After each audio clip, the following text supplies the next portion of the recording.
Edwada no pass out to yembiem and 4th August a me mamienu edu awodai menya Dr. George Esiama Jr. Ewa ha C4C liver specialist eho enu fria waba woni ye ba bedi enkomo na ye ba behwe ne liver no eye eboa ye cardiovascular diseases regulate the liver no ye eboa akoma no ho ban free enyarewa ahodomo doga jenebia tie ni ye ntuni off ne tie ebia na wunhunu ye ni paidie ye mo ye ho ban dog ye mo akwaba na bia bokode obade adaro Dr. Michael Chamatin no ye pa ni adwuma efo ni nyina nso obade adaro ma nyame ase papa livoto no so ekoso. Yes, Stefia, Adom say. Yes, it is a very big platform. It's Bollywood on Bibia Ratchester almost all the pharmaceutical companies in any shops in Livoto on it's a good super. What I remember, I see a cassava, dear liver no a year the boy who buy now, command who buy free in your. Yes, Stefia, Medasivium. Yeah, can't cardiovascular system, send your can akomano, any blood vessels, and a muja dankasa. In fact, any pedia may your system by 11 na dubako. It's the Badwam muja. It mean nante koni pedia kwa ni nano, the cardiovascular system.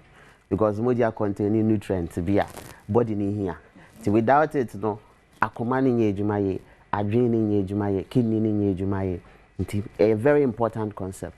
Okay. Na se okuja brebono in terms of yarea eka akomana na wo ha ho. Nti ye wonkofo bebre a ofa hypertension edro. Dan so na adwe nko brebono ho. Ezan se on sheda nim se bia brebono ne eye akomano edi nsa wo so abre bia de ehia kese ne se moja ye se ho ye kroje no ena wo se konipedi akwa organ be na beti moja no ho brebo no nti so ote hu wi a na ode ama akoma no na akoma na to ne bo ase apompe ama ni pedi akwa ni nyina nti se wo liver na ho ode no wo fom a ntimi mmua nti moja no ho na efia kotena akoma ni mu efitina akoma ni mu a akoma ne bre moja na nkasa so na ede e wo se nante kono efitine mu a etimi ya tick ye very big stasis and turbulence ye ka stasis a moja na ye tick to say kuku enti mi nante e basa abohu se na ho odin no so ba fom enti kidneys nya moja ye kidney no so anatomically yes o ye most hungry organ that is in here moja enti na to be ono ankasa kura produce moja no enti wanhwe na wamma brebo no ene akoma no agro mudi ebe ma hoodin aba ni pedua no esipia e de how kese pa betina ni pedua no so ene ni ho kwase edi agro na ede na nyarwa wodo be na etimi affect akoma no. Yes, say ye kan yare a bit to say hypertension. Every bia no ye kan hypertension na ye refisi ye word ye friend hypotension. As so akoma no pressure no e wo form and also so another major thing. It will be so a your friend no cardiomegaly and as say hypertrophy of the heart. As akoma na ye kese. Another thing. E bi so wo ha moja na nkasa so no e be ye take. E bi so wo ho krampa cholesterol e be odi wo blood vessels ni mu. Na afi say blood vessels no. E di o ha ba we mu nyina no brebo no wa hoden a e produce nitric oxide. Ye kan nitric oxide that ye say o vasodilator. Bibi e vasodilator ya ade a e bi ade mu. Enti o blood vessels no we say mu ni ye patent. We say mu bie na moja no timi ye free nante. And so cholesterol build there na C blood vessels no mu. And na wan hwa na lead to thrombosis no. Na che say clot ba be form. Clot no moja no so bo aposa na ho bi to meti free ho a na nam moja no mu na akwa adwen no mu na akwa settle wa adwen no mu na ma stroke. Ana so say ekọ o lungs no mu na akwa akoma pulmonary embolism. Enti say brebo no wa hoden na produce nitric oxide na e prevent we nyina from happening. And which brebo no control and regulate hormones. Hormones be to say thyroid hormone. And on a boy metabolism, metabolism, a boy senior, yetimi breaking your down with any pediano. It is a young guy crab on one say nothing. I say when you do because the metabolism near fast. o voice kura to Mrs. Won so wonya unnecessary gray hair bi ni nyina no akyese wo age ntam se thyroid hormone no edoso wo ni pedua no mu a etimi de saaba brebo no was special receptors bi a odi gisa hormones no so my o mejuma wiye no no apam o free system no cholesterol ye kan ho asemi brebo na produce bi nti ye friend no say o synthesize and o produce cholesterol o wi a no package no package ni chese o group into good cholesterol and a bad cholesterol omu wi o mejuma na afi ono a say yi o me free ni pedua no mu cholesterol to de bia enye bad sa because adwin no e feed on cholesterol ye pra cholesterol boy me healing tam but o wie na ejuma wo say ko brebo no ne di say ejuma no eti brebo no ni ahoden a cholesterol no be build woni pedua no mu na ama blockage about blood vessels na de how aba your hormones bi so your friend cortisol hormone ya tini din pay say your stress hormone enti say bia ejuma wo ye no stressful bebre a otumo wo say abribia no na you on the edge I say bibi to from cry na opentem sa hormones no na ejuma wi ye wo say ko eno so entimi ankwa brebo ya hwehwe no aka say bra wa che wa ha bo modern na free ha na yenye ya hoto enye sa eche wo mu eno so ma wo blood vessels no ketwa na che sa akoma no nti akoma na wo sa akoma no pumping more eba say blood vessels no ma akoma no so pressure no kosro na de your how about betina ni pedua no cortisol hormone che wo adwen ni mukura etimi ma hallucination etimi ma you anxious abibia na yem hihye pen to from sisi na yo so obi chesi nti ni nyina no ade your how brain ni pedua no ti we stress emfa obre bo ni ndi agrokra na etimi bua ma ni pedua akwa ni nyina nya ahoden nti ene yemfa ni agro kwan be na ye befa so na ya bo brebo no ho ban ye bo hu de ro se yenhwe eduane die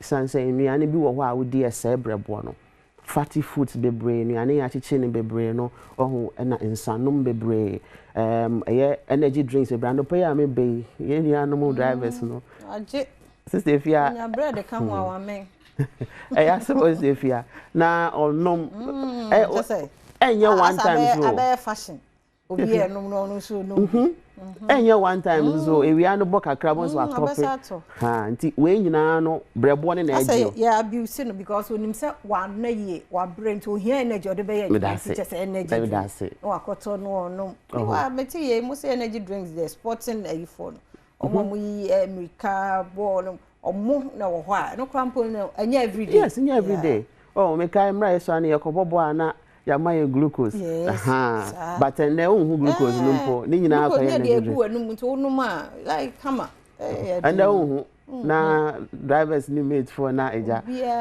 ni nyina no so be dan one na no the energy drink akosha na mu tefia ya samo we nyina no brebo ne je oje a o try so be yefru ni pedua no na de how aba na ma brebo na ho ode no aba form nti eduane di ne o ma ekwa ni pedua no mu hia na yempa livoton.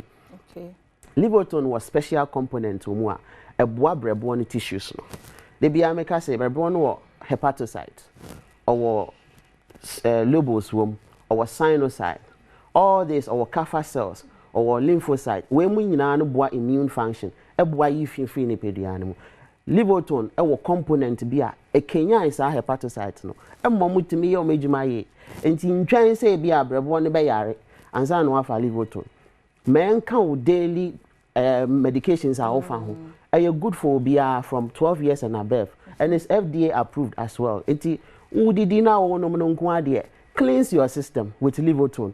To win your Livoton wa na ya chira wonnuane a obedi na di any kwan say wudi some of the exercise kura wo say we ya moja betimi akọ liver ni mu yie adwen ni mu yie kidney ni mu yie na bia nda wontumi nda ni nyina no aba from hypertension, diabetes, arthritis are treating nyina na enko no wo hia brebo no na wetimi aboa masa ne ma ni nyina no aba na hoden aba fie ti ye bo hu de ro se bebi a wo bia mesrew frɛ number me de to dwen 24/7 ye befa na wedi nkomo na eni jesam ne say ye promo no da so ye ejuma say first 50 callers wo 50% discount and also free delivery bebi a wo frɛ C4C number ina ye ndi nkomo 050 00 40331 050 00 40331 and also 050 00 40331 328 050 00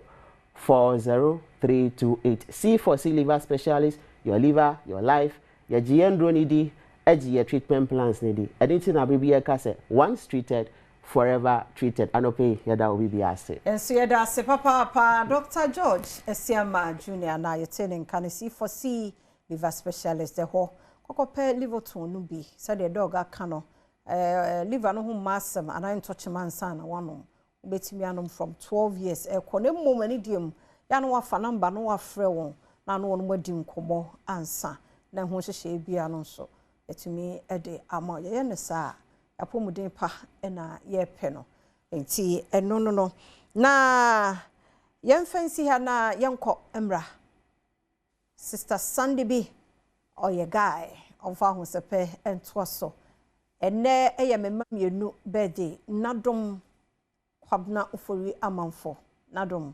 eradin shira me dey eradin okese o ma sunfra dumu enkwa dumu nadom kwabna ufori amanfo na mi shira sanso ena nechiriba yesudia na ya sima ufori just I so mu yentafo I don't know how ya nyo mu yeso na so birth month in the same day 4th August but years difference nti yesu yankopon shira onyo okese kusi obeye kese pa medom too much munyini emeye mema ene makoko drofo nyansa nimde ayemo ma me no papa no aunties no uncles ye nyina ye dododo erade hwamo no nyemo kese pa yenkomra sister Sunday bi oye guy otwaso